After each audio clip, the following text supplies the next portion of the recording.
disfrutar de una charla con un dirigente muy singular de la política del Chaco. Se hizo muy popular porque hacía campaña en bicicleta y no por una extravagancia ni por hacerse el popular, sino porque habitualmente se mueve en eso, en su bici. O si no, lo haría en rollers. Y si no, lo harían rollers. Aurelio Díaz. ¿Qué tal, Aurelio? ¿Qué tal, Gusto Sergio? saludarte. Buenas. ¿Qué tal? ¿Cómo estás, Aurelio? Bueno, En realidad, alguna vez vos dijiste una frase que una foto supera a 1000 palabras. sí. No sé, creo que fue un encontronazo contra la policía y ellos sacaron fotos, mandaron eso. Y yo, por más que me desgañotaba explicando, no conseguía borrar ese efecto que produjo la foto. Entonces... Fue una vez que dijeron que vos como que violentaste un procedimiento policial, o algo así, ¿puede ser? Exactamente, pero nada, le estaban pegando a una mujer y bueno, y dije, déjense de joder. Pero fuiste maestro en esto de la propaganda, digamos, ¿no? Y aprendí de ahí, ¿viste? Y eso de la bici también te lo quiero agradecer a vos porque yo recuerdo esa primera versión que hiciste con respecto a Aurelio la bici de Aurelio. Fue donde vos relataste mi secuestro, mi familia. La dictadura. De la dictadura, que lo llevé a mi señora atrás en el portaequipaje para que tenga un crío, y así. Y la segunda vez de la bicicleta, yo recuerdo que llegué acá, no sé qué era que tenía que hacer, y vos me preguntaste, ¿y la bici? Y yo te dije, me la robé como una cosa normal. Y al otro día sale media página de que a Aurelio le robaron la bici. Tras cartón, ese día a la mañana me llovieron 12 invitaciones a que vaya a buscar una bicicleta que ellos lo tenían en el galpón. Entonces un poco la bici, aparte de hacer bien a la salud, digamos, fue el... Que yo creo que en su momento hice ese artículo que se llamaba La bicicleta de Aurelio, porque para mí refleja tu coherencia y tu valor como persona, porque, bueno, vemos dirigentes todo el tiempo que hablan de cosas que después en su vida no las ves, digamos, ¿no? Y yo hace poco le pedí a la producción que te invitara porque estaba pasando por la zona de la UNE y iba en sentido contrario por Avenida Castelia al tuyo, y te veo pasar en la bici desde la zona de Barranqueras, Vilela, no sé de dónde habrás venido. Y además, bueno, fuiste diputado, pero imagino que ahora volviste otra vez a tu trabajo de siempre, que es, bueno, carpintero en la construcción, y vivís como lo que hablás, digamos. Uno conoce tu estilo de vida, no se va a encontrar con una sorpresa, mirá, este habla de tal manera y después vive de otra. Y eso es muy difícil de encontrar. Y bueno, sos una persona que por eso en lo particular valoro mucho, y yo creo que mucha gente te valoró, y que me parece que cuando fuiste diputado te votó mucha gente que no piensa para nada, como vos sos dirigente emblemático aquí del Partido Obrero, pero quiso premiar eso, autenticidad y alguien que está por afuera de lo que uno ve todo el tiempo en la clase dirigente. Así es. Y bueno, hoy en día no es que estoy alejado porque todo el mundo por ahí me dice te borraste, te perdiste, no. La experiencia en la Cámara de Diputados me indica que este problema del poder, vos por más que tenga 32 diputados ahí, no modificás en absoluto. Te doy un ejemplo. Por ejemplo, en la época de la pandemia, donde los bancos privados seguían ganando toneladas y toneladas de plata por la famosa relic, es decir, el gobierno le daba bono y le pagaba altos intereses.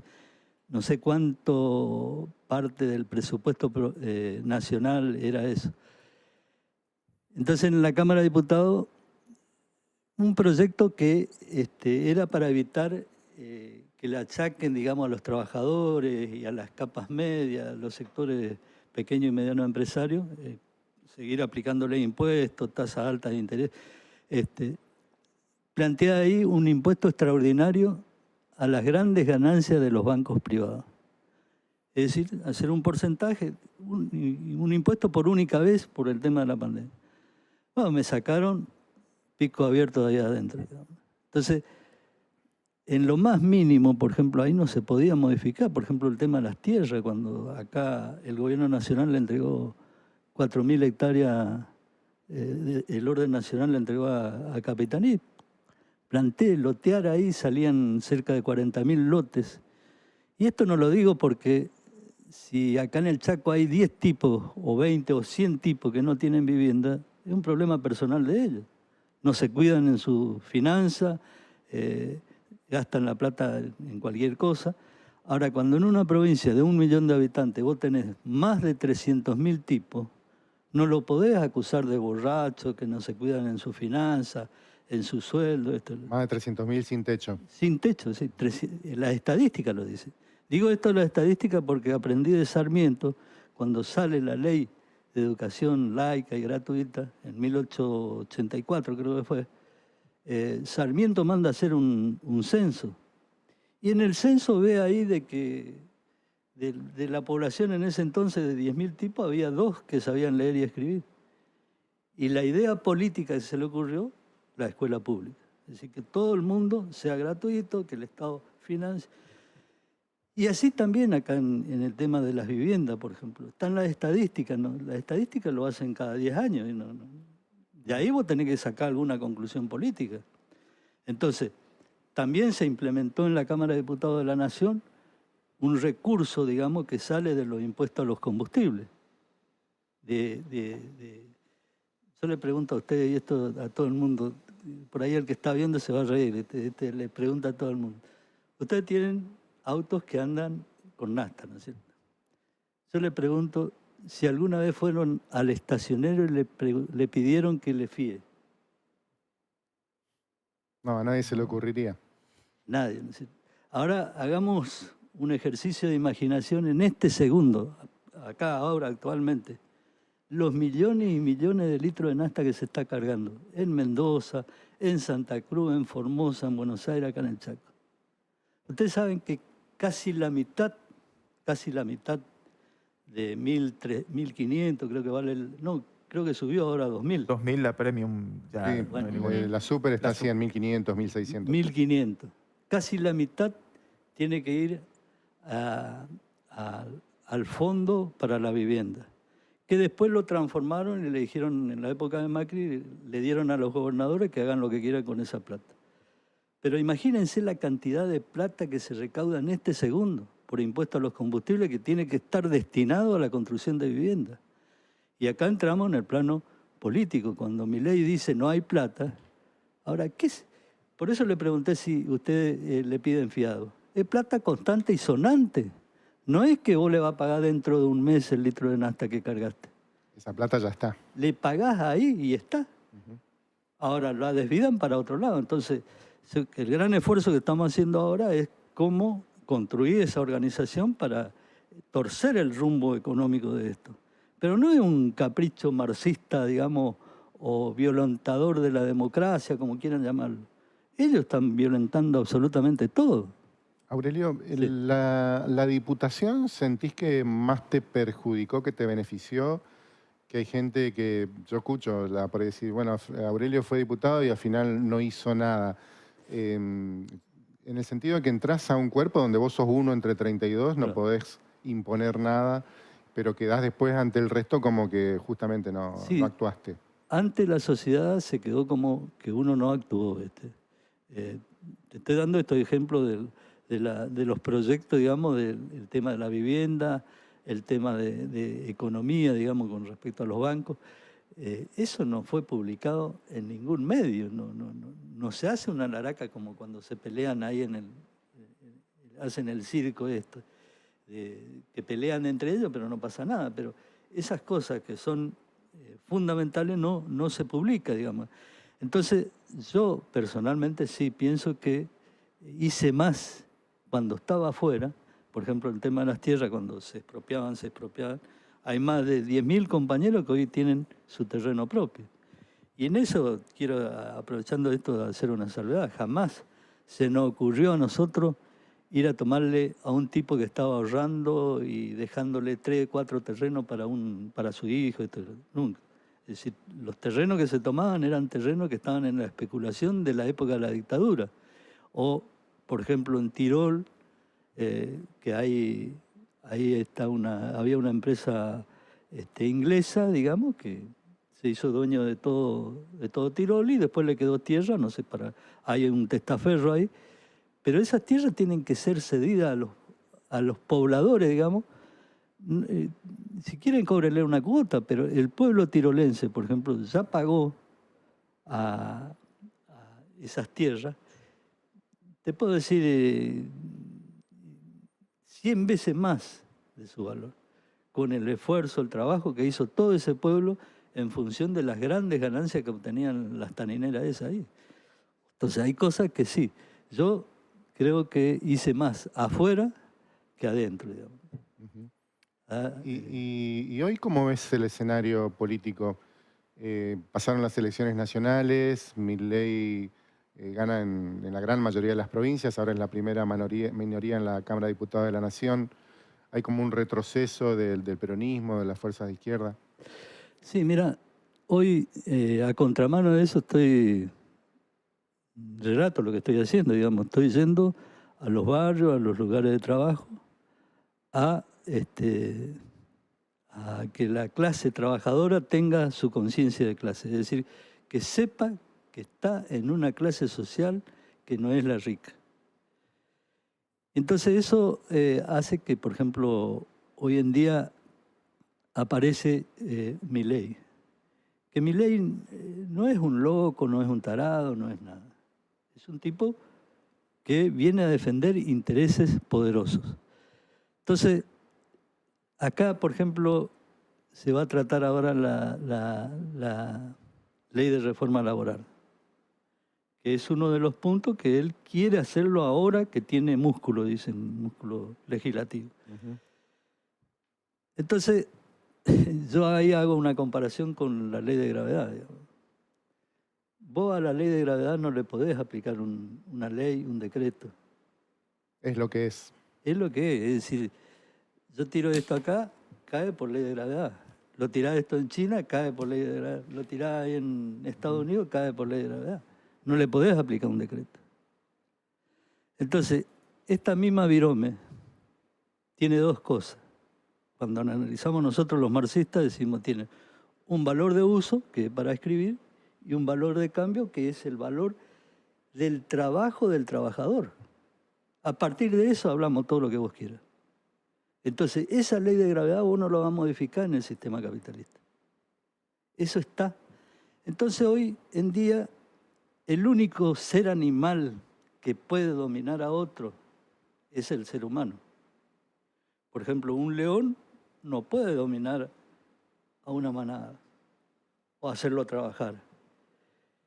Entonces acá entramos en una cuestión donde ya el capitalismo está cayendo estrepitosamente en el sentido de las grandes ganancias. La primera gran salvada fue cuando el proceso, digamos, de la Unión Soviética y China se transformaron, ganó ideológicamente el capitalismo, se transformaron en economía de mercado. No sé cuánto es la población de China hoy. Es la mitad de la población casi, mundial.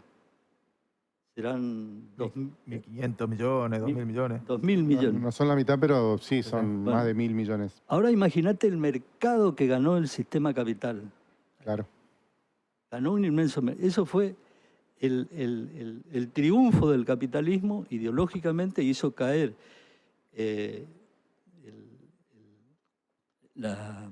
el socialismo en la Unión Soviética y en China, y se transformó en economía de mercado donde los capitalistas arrancan y siguen ganando mucha plata a costilla del trabajador. Encontró un mercado laboral muy bueno, con poca plata. Claro, bajos salarios. Bajo salario, todo esto. Hoy en día la salida no tiene eso, porque no hay más China, no hay más. La única salida es la guerra. Por eso varios conflictos van a encontrar en el mundo. ¿Y la guerra qué es? Es matar una economía, digamos, y volver a la reproducción de bienes. Es decir, armamento, la siderurgia, todo eso. El combustible, todo eso. Vamos encaminando hacia una guerra. Por eso la gran pelea hoy en día es, a escala internacional, digamos, frenar todo esto.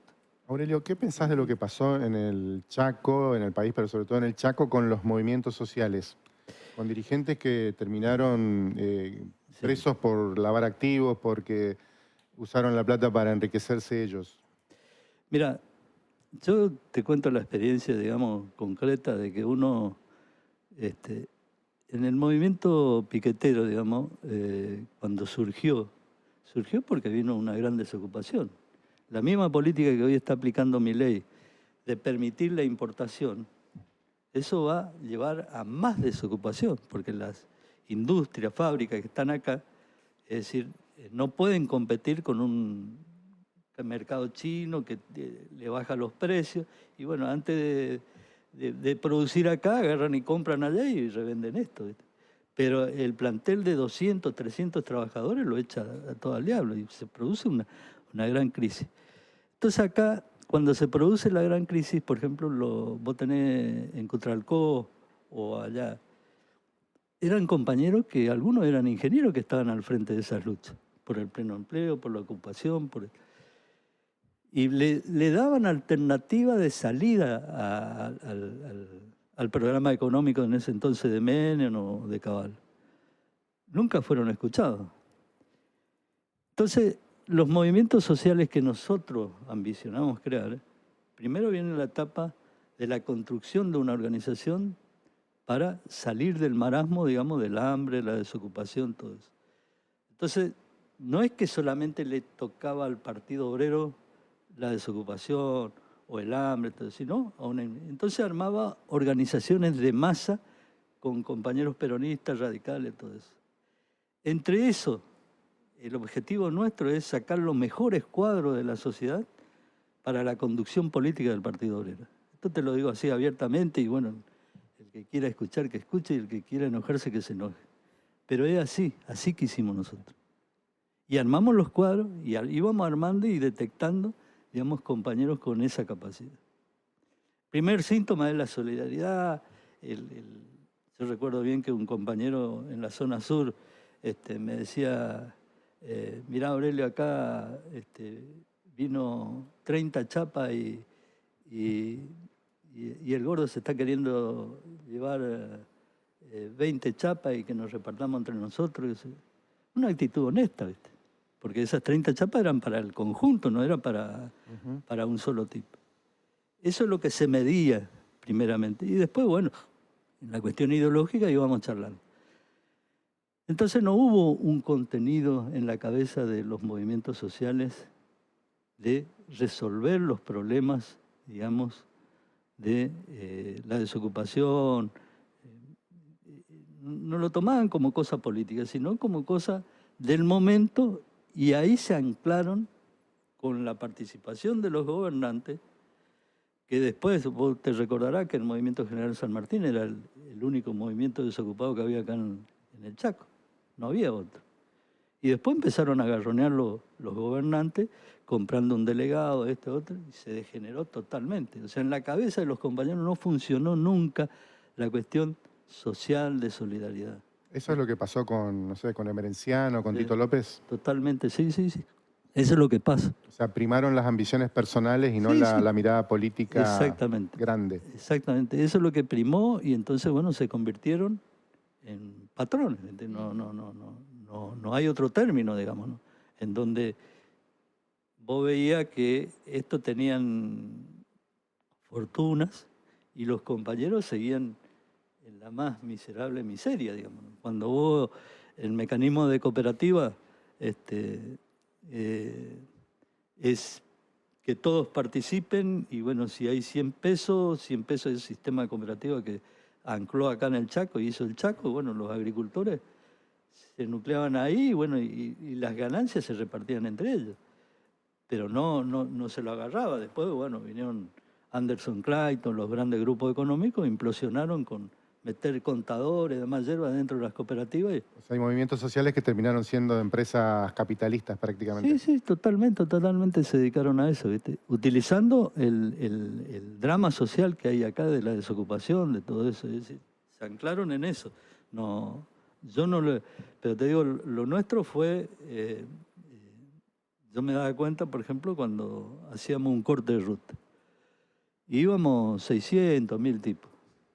De allá veníamos y hacíamos asamblea.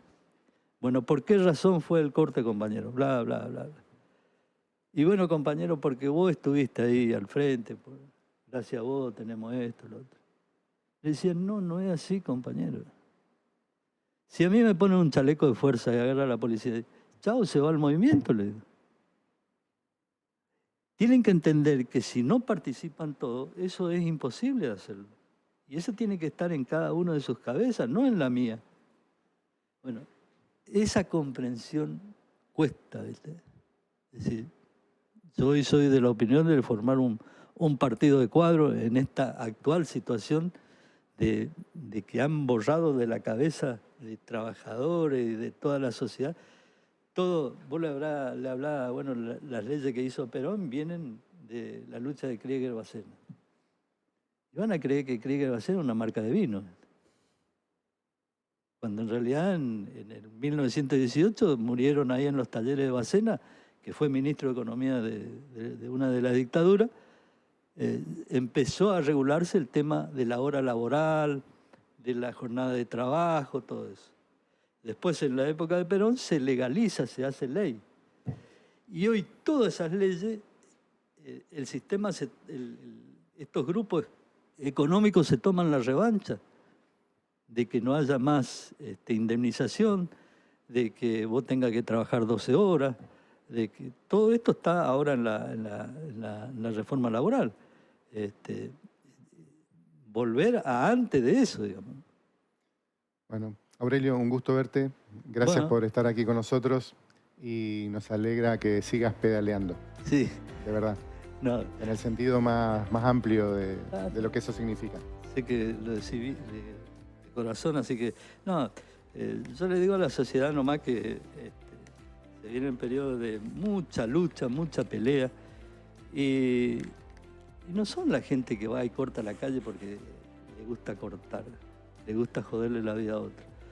Y eso se va a ver mucho ahora porque vos en la fábrica para enfrentarle al patrón y obtener algunas reivindicaciones, ya sea del punto de vista de condiciones de trabajo o salarial, la única herramienta que tenés es la huelga, el paro. Y hoy, por ejemplo, se me viene a la memoria ahora, una de las reformas es la modificación de muchas leyes en las cuales vos no vas a tener ningún derecho. Y yo me acuerdo que cuando caí en la época de la dictadura militar, fui detenido cuando se construían la fábrica ahí, esta que está en Vilela de Arrabio, ¿cómo era? La Plomo, la Tamet. La Tamet. El juez me condena a mí por violación de las actividades gremiales y el otro me condena porque yo estaba atentando contra la seguridad nacional. Yo ahí me entero que el Arrabio es un elemento que se junta con otro y se hace acero. Sí. Bueno, fíjate vos las barbaridades que hacían, está haciendo lo mismo. Es decir, y ahí estaban en una lucha que, esto y corto, estábamos cerca de 400 obreros, te imaginás enero, 50 grados de calor, no teníamos baño, cuando teníamos que ir al baño teníamos que ir al monte, no teníamos agua, el convenio dice, si hace calor tenés que tomar más agua fría, y ellos traían en una batea australiana 3 o 4 camiones de hielo en barra. Es decir, acá en el norte cuando se hace grandes bloques de hormigón, que se llevó mucho ahí, vos utilizás el agua a punto de congelarse, por el grado de ebullición que hay en el centro, digamos, de ese hormigonado, del calor. Ajá. Y en el norte, en el sur es al revés, agua caliente. Bueno, ¿te imaginás vos? Viendo nosotros ahí que tiraban esto y esto, bueno, fuimos a la lucha, una lucha que hasta el día de hoy no me olvido porque fuimos 400 obreros que le parábamos, en vez de trabajar 12 horas, trabajábamos 8. Pero en esas 8 horas fue la conquista, porque después de haber sido detenido, más de un año, aparecen los aumentos, aparecen las mejores condiciones de trabajo, se da agua a condiciones del tiempo, aparecen los baños, pero esa era la reivindicación, no era que yo atentaba contra la seguridad nacional ni que violaba las actividades gremiales. Bueno, te buscan siempre el pretexto al trabajador cómo joderte la vida. Gracias, Aurelio. Bueno, no hay que- Aurelio Díaz, dirigente del Partido Obrero aquí en Buen Día Norte. Y ahí estamos. Esa bici te la regalaron los trabajadores de un frigorífico. Sí, éramos. Sí, en realidad esa fue a partir de lo que salió acá en Norte, de que, ¿cómo es? Que a mí me habían robado la bici. Claro. Y yo vine a hacer una pregunta nomás acá y fíjate todo. Y entonces esa mañana me empiezan a llamar y llaman del frigorífico y me dicen que dígale a Aurelio que no compre ninguna bici, que venga a buscar acá una. Y bueno, me fui al otro día y estaba ahí. Qué lindo. Y fue un proceso también ahí, que dicho sea de paso, estos compañeros lucharon por sus puestos de trabajo. Esa empresa la mandaron a quiebra y gracias a una lucha organizada lograron retomarla y formarlo en cooperativa. La cooperativa. Hasta el día de hoy existe. Bueno, y siempre me acuerdo que me contaste que le habías pedido a un bicicletero de apellido Del Orto, que le habías dicho, te habían robado tantas veces la bici que vos dijiste, haceme una bien fea, cosa que no me la roben. Igual Sí. te la robaron. Sí, tal cual. Vos sabés que es increíble los muchachos, ¿viste? Porque vos dejás con candado después de 2 o 3 robos, igual. No sé el arte que tienen, ¿viste? Tienen una habilidad. Gracias, Aurelio. No, gracias a vos. Y ahí vemos esa imagen de Aurelio cuando había jurado como diputado provincial. Siempre ahí en la calle, siempre en la lucha, siempre fiel a lo que cree.